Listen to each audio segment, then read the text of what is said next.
temanya adalah pembelajaran berbasis proyek. Pasti segala sesuatu yang kita lakukan itu pasti ada yang mendasarinya, gitu ya. Kita tidak mungkin melakukan sesuatu kalau tidak ada dasar, gitu ya. Termasuk kegiatan ini. Jadi di sini kita lihat pembelajaran yang efektif perlu dilakukan untuk mempersiapkan siswa agar memiliki kompetensi dan keterampilan yang diperlukan di abad 21. Ini disepakati pasti oleh seluruhnya ya.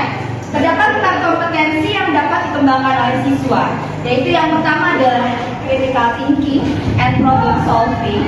Ini sudah jelas ya, berpikir kritis dan pemecahan masalah. Lalu ada creativity and innovation, daya cipta dan inovasi. Lalu kolaborasi, dan yang terakhir adalah communication.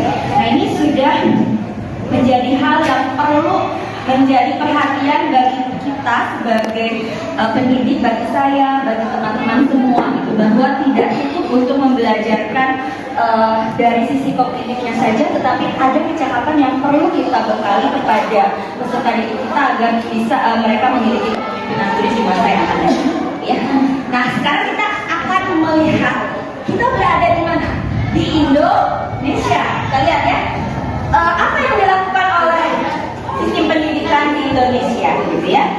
Dari 4 kompetensi itu pastinya ada sesuatu yang perlu dilakukan. Jadi Indonesia, terutama Kementerian Pendidikan dan Kebudayaan dan Ristek, itu melakukan pengkajian dan revisi kurikulum secara berkelanjutan agar dapat diselaraskan dengan perubahan zaman dan sesuai dengan filosofi pemikiran Ki Hajar Dewantara. Mungkin di sini Bu Juang, si Pak Iwan, gitu ya, Bu Iis, lalu Bu Yanti dan teman-teman semua pasti akan ingat ada 3 filosofi yang digaungkan oleh Ki Hajar Dewantara, gitu ya. Nah, lalu muncullah implementasi kurikulum merdeka dan perubahan paradigma pembelajaran yang berpusat pada murid atau student center. Apakah ini disepakati oleh kita? Sepakat ya. Jadi kita judulnya saja pembelajaran berbasis proyek. Siapa yang melaksanakan proyeknya, Ibu dan Bapak? Siswa. Apakah sesuai dengan perubahan paradigma ini? Sesuai.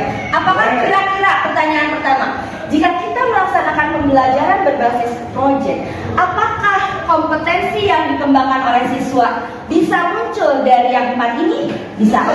Karena Bu Frida sudah menyambut dengan kencang, kira-kira kompetensi apa yang akan muncul? Kira-kira saat membuat itu pasti ada kerjasama. Oke.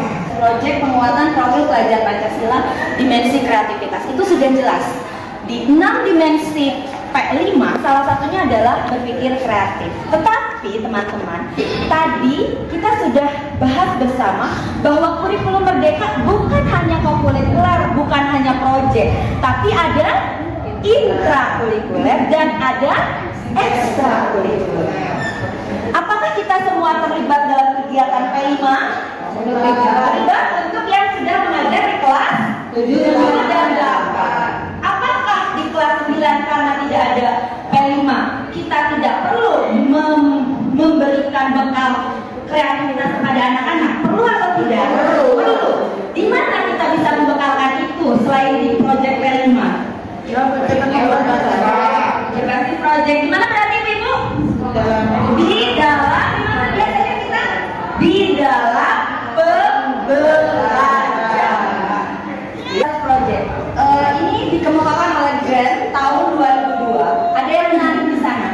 Project based learning has a long history, katanya ya. Dan di sini ada supported John Dewey. Itu menyatakan bahwa project based learning itu adalah sensitif sekali dia ya. Udah tuh pembilangnya perasaan. Learning by doing. Terima kasih Bu Neni. Sudah hadir, nggak apa-apa. Learning by doing, ya. Dan di sini juga ada. Mungkin teman-teman sudah masih ingat ya?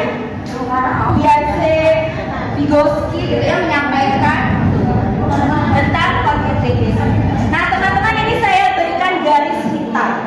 Pembelajaran berbasis proyek berpusat pada siswa dan bertujuan untuk meningkatkan keterampilan berpikir tingkat tinggi. Lalu menurut Kemdikbud melakukan eksplorasi, penilaian, interpretasi, sintesis dan informasi untuk menghasilkan berbagai bentuk aksi belajar. Kita lihat dulu ya. Kalau kita akan membawa anak-anak kita melakukan pembelajaran berbasis proyek, oke? Halo. Iya. Nah, kita lihat dulu ya yang pertama. Apakah perlu anak-anak kita melakukan perencanaan? Siapa yang menyiapkan perencanaan kepada siswa? Guru. Berarti segala sesuatunya siapa yang harus menyiapkan? Guru awalnya, gitu ya. Karena yang biasa merencanakan itu adalah guru. Lalu perancangan, gitu ya. Nah, untuk perancangan ini nanti kita lihat apakah dirancang oleh guru atau oleh siswa? Ya, kita lihat ya. Lalu yang ketiga apa? Penyelidikan, dan terakhir adalah sekarang saya mau bertanya dulu.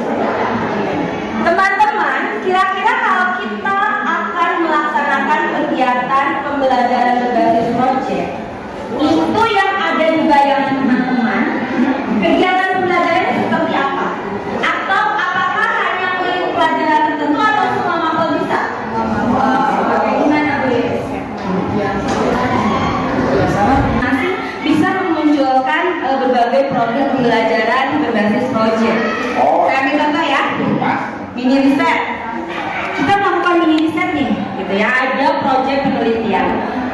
Contohnya mungkin di pembelajaran IPA dan IPS kemarin juga sudah melakukan itu ya Bu Reni ya.